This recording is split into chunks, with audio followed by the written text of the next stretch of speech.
नमस्कार, मेरा नाम है ऋषि, आप सभी जानते हैं। आज मैं एक आपको कहानी सुनाने जा रहा हूँ। मोरल ऑफ द स्टोरी ऐसा कुछ नहीं है, बस कहानी अच्छी लगी तो मैंने सोचा कि चलो आपको सुना देते हैं। एक लड़की थी जो बहुत ज़्यादा खाना बर्बाद किया करती थी। उसको खाने की तो बिल्कुल इज्जत थी ही नहीं। पापा जी पे बहुत पैसा था, अच्छा खासा बिजनेस चल रहा था, तो उसको टाइम से खाना मिलता था, तो खाती रहती थी। खाने के साथ साथ वो खाना बहुत बर्बाद करती थी। धीरे धीरे वो बड़ी हो गई। उसके बाद उसकी शादी हो गई। शादी होने के बाद उसकी सास ने जब पूरे घर की चाबी उसे पकड़ाई और कहा कि बेटी अब राशन और घर का खर्चा, रसोई, ये सब आपको ही देखना है। वो बड़ी प्रसन्न हुई। उसने अपने हाथ में सब कुछ ले लिया और हर रोज कभी चीनी की डिमांड, कभी चाय की डिमांड, कभी सब्जियों की, कभी दाल की। रसोई में खड़े होकर खाना बनाने से पहले उसकी हमेशा डिमांड शुरू हो जाती थी कि ये खत्म हो गया, वो खत्म हो गया।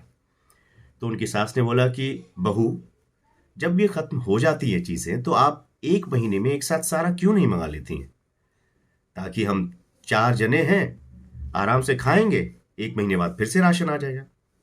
बहू बोली, मैं हमेशा राशन मंगाती हूँ। मैंने पिछले महीने भी मंगाया था, उसके बाद मैंने डबल मंगा लिया, लेकिन हमेशा राशन कम पड़ जाता है।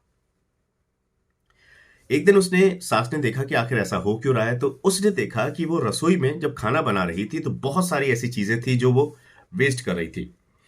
बनाती, टेस्ट करती, खराब होता, फेंक देती, वो दोबारा बनाती, ज्यादा बना लेती, फ्रिज में रख देती, और ऐसे उसकी फ्रिज में खाना रखा रखा पक जाता था, आई मीन सड़ जाता था। उसके बाद कुछ समय बीता तो उसकी सास ने सोचा कि इसको ना थोड़ा सा अलग तरीके से समझाने की कोशिश करेंगे, क्योंकि मैंने इसको कई बार समझा लिया, समझती नहीं है। एक दिन उसने कहा कि हमारी बाई आज काम पर नहीं आएगी बहू, इसलिए, क्योंकि उसके घर में आज कोई, उसके बेटे का बर्थडे है, तो इसलिए आज उसके बेटे को विश करने के लिए उसके घर पे चलेंगे। तो वो रेडी हो गई। उसकी जो बाई थी वो एक झुग्गी झोपड़ी के एरिया में रहती थी और काफ़ी गरीब थी। जिस एरिया में वो रहती थी वहां पर भी ज़्यादातर लोग ऐसे ही थे जो गरीबी रेखा से नीचे अपना जीवन यापन कर रहे थे। सास वहां पर उसको ले गई। गली से बाहर उसने अपनी बहू से कहा कि तुम यहीं खड़ी रहो, मैं अभी देख कर आती हूँ कि उसका घर कहाँ पर है, क्योंकि मैं कभी आई नहीं, भूल गई। जब सास उसको छोड़ के गई तो उसने देखा कि उसके बगल वाले घर में जहां पर वो खड़ी थी, एक बच्चा भूख से तड़प रहा था, रो रहा था, लेकिन माँ उसको खाना नहीं दे रही थी। उसने पूछा कि इसको खाना क्यों नहीं दे रही है। तो उसने कहा कि बेटी खाना है नहीं, शाम को इसके पापा आएंगे, कुछ चावल लेके आएंगे, तभी ये खाना खाएगा। बच्चा भूख से तड़प रहा था। उसको देख ही रही थी कि उसकी सास आई और उसे अपनी बाई, जिस जो इनके घर काम करती थी, उसके घर पर ले गई। बहू ने बाई के घर जाकर देखा कि उसके बच्चे का बर्थडे था, लेकिन उसके घर में खाने के लिए ढंग से खाना तक नहीं था। ना केक थी, ना पार्टी थी, और ना कुछ। बस बर्थडे सेलिब्रेशन के नाम पर एक दाल थी, जिसमें दाल तो थी नहीं, और पानी ही था। उसने सब कुछ देखा।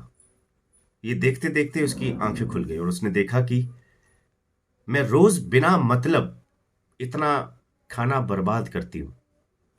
मेरे घर पर इतनी सारी चीजें, जब मैं हाथ डालती हूँ किसी अलमारी पर तो तुरंत मुझे चीनी, चावल, सब कुछ टाइम पर मिल जाता है।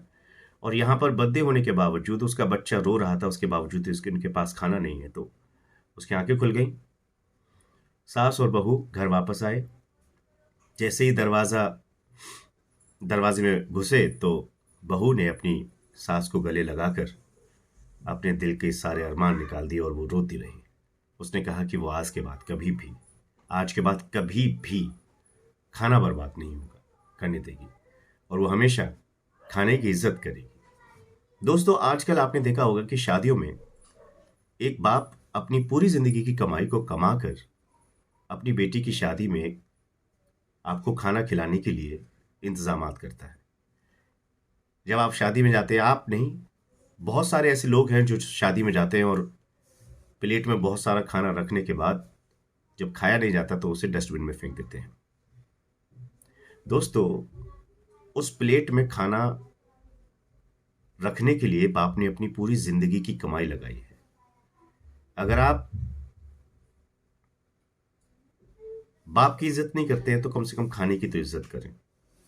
खाना उतना ही लें जितना आप खा सकते हैं, क्योंकि जिंदगी में सबसे इंपॉर्टेंट कुछ है तो वो खाना ही है, पानी और खाना।